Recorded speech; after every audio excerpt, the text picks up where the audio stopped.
right, so what we're going to do is we're going to create an impact drum kit from an external module.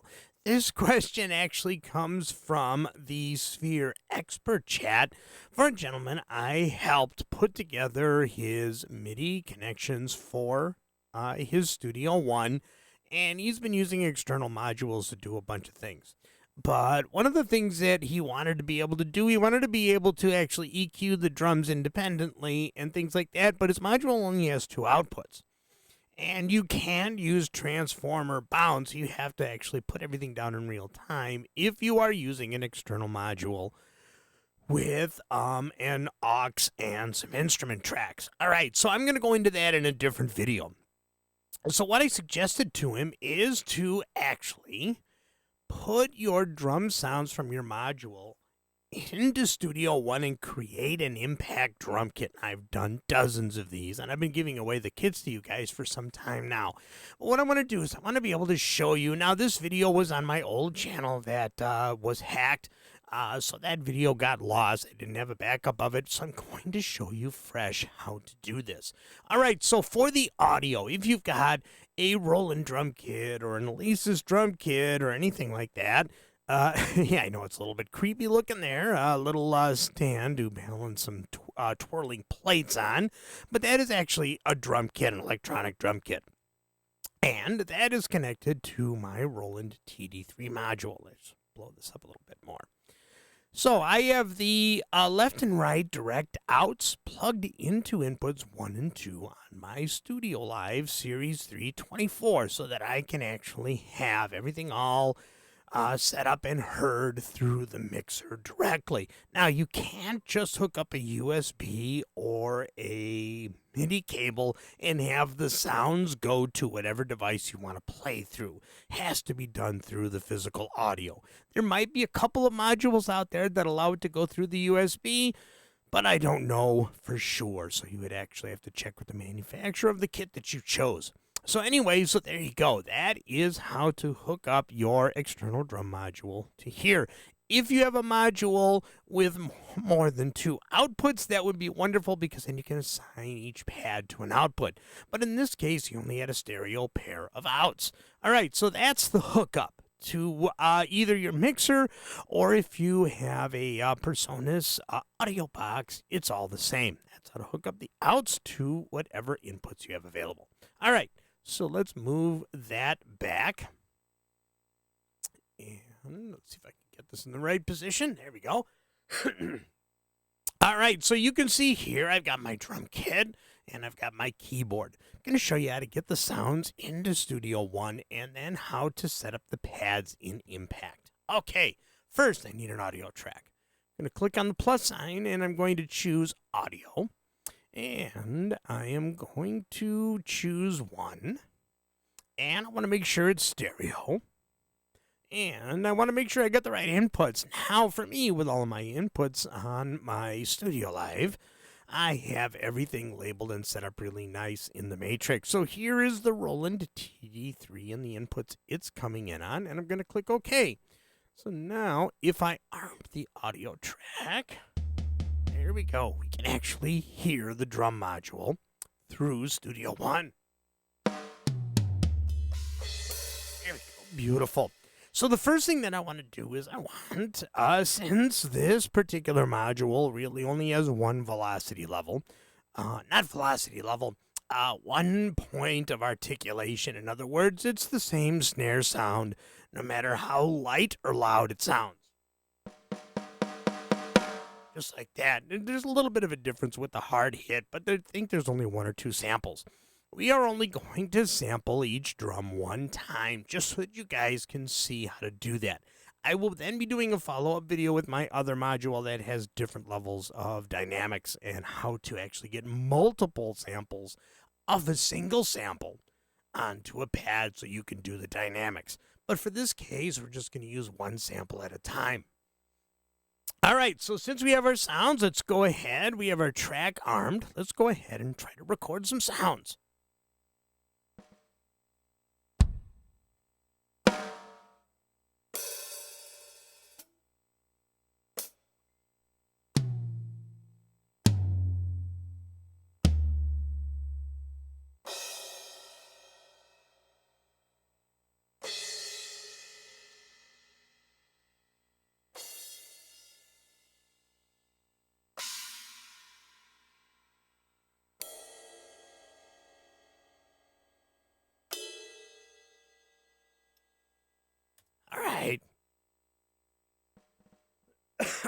All right, so we've got all of the sounds done here. So you notice that I didn't hit the next pad until the first one rang out completely. That was so that we got all of the sample on there. All right, so what do we do next? The next thing that we do is we want to take this track and we want to normalize it. There we go. It just increased some of the volumes on some of the samples. The next thing we want to do is we want to create sample cuts. We're going to use the detect transients, and this is going to put bend markers at the beginning of each sound I hit. Detect transients. Boom. There we go. Perfect. So now what we want to do is we want to cut these into samples. We want to cut them into pieces so I can drag each piece into a pad and impact. I'm going to right click and I'm going to say split at pen marker. There we go. So now we have separate samples for all of our sounds. So let's see, the first one is blank. So I'm going to do that. So this is the first. That's the kick, snare, open hi-hat, closed. All right. So let's go ahead and bring in impact. Now, this is where it gets kind of cool. So what I'm going to do is I'm going to use the keyboard. You can see in the little view here, I've got my PS49 all set. And if I actually arm the impact track, you can see all the pads light up. So now I can choose where to put these samples. So now I'm going to turn on the pad focus. What the pad focus does is anytime I highlight one of the pads, this whole section becomes unique to that pad. Perfect. All right, so now I like my sounds on certain parts of the keyboard because I do a lot of keyboard drumming, and this sets it up for my Atom as well. All right, so the first one is going to be the kick. I think this first one is the kick. There we go. So clip number 1 is the kick. Now I like my snare here. This should be the snare. There we go. You can hear that little gap before it. If I stretch this out and move it over, you can see that the bend marker really didn't get the beginning of the hit. There we go. Now, when I hit that pad or the key, it triggers immediately. Let's check the kick. Stretch that out and go back here. And yeah, see, this could move over a little bit too. Let's get this down a little bit. Whoops.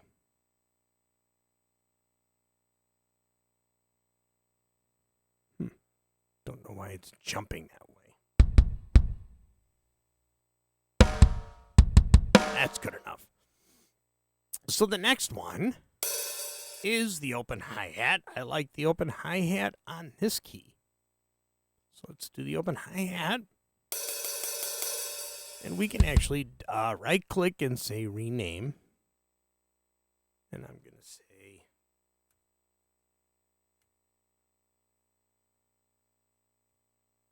kick. And snare. Now, I usually like to have 2 snares on the 2 keys next to the keyboard.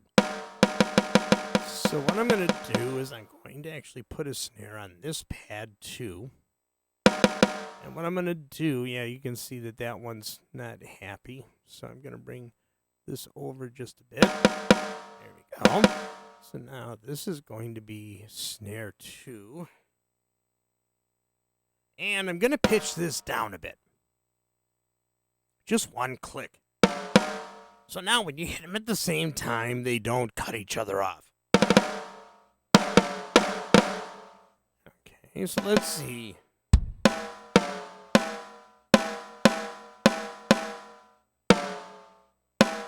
Alright, that's good. Alright, so let's see. The next sample we have is the open hi-hat. And we're going to go ahead and rename. open hi-hat. And the next sample is the foot. And I want the foot on this key. And the next one should be the closed. And I want that on this key.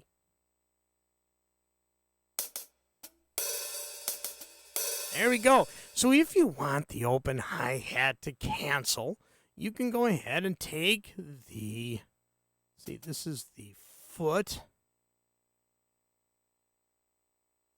And this is the closed.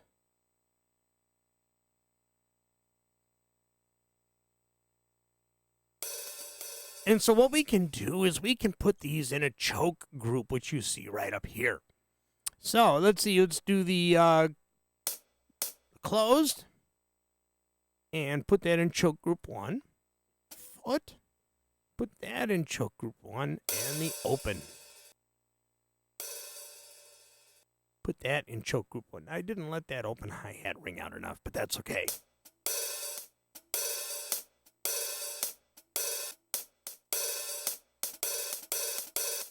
It works good.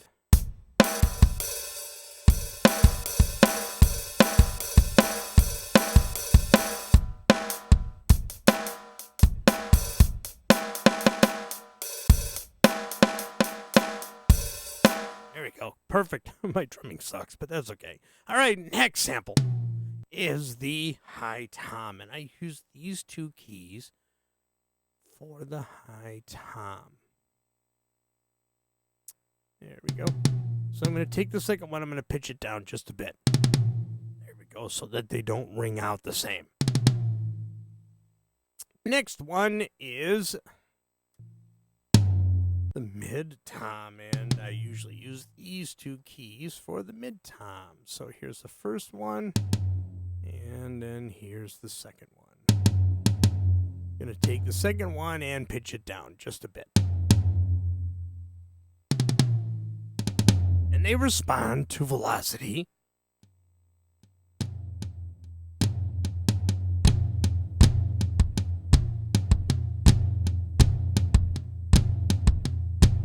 All right, so let's see. I think the next one is the floor. There it is right there. And that's going to go on these two. So here's this one. Boom.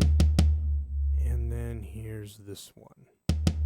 And I'm going to pitch that down.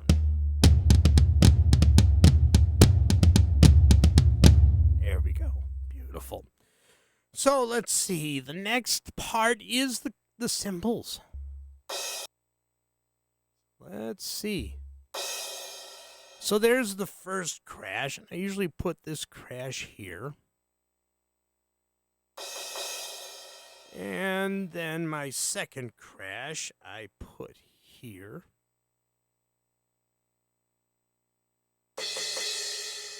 And then I have two other crashes that I'm going to put here. And here.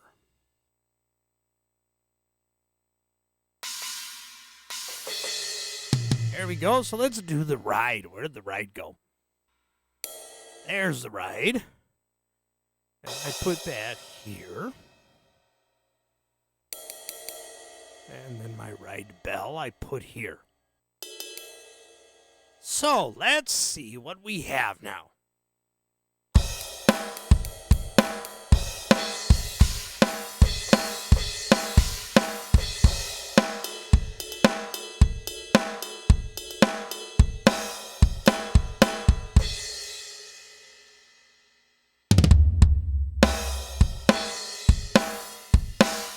Just like that.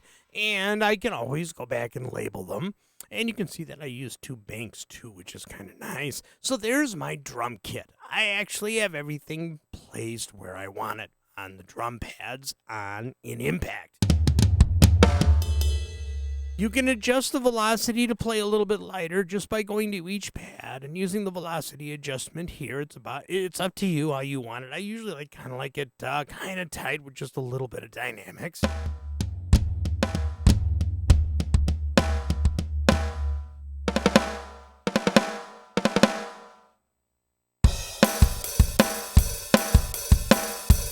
There you go, just like that. Let's see if we can fix this hi-hat. I really don't like the way that's triggering. There's too much of a gap at front. There we go.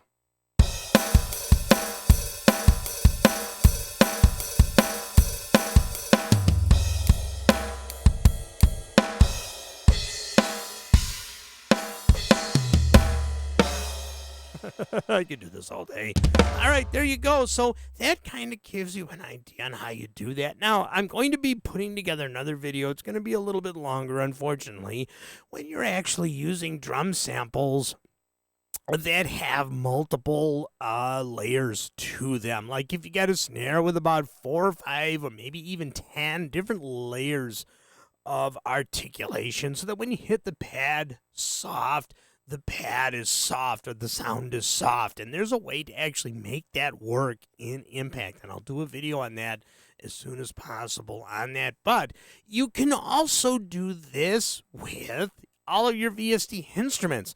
Go ahead and open up your Easy Drummer. And then take each of the sounds, play them one at a time, and then render the track as audio.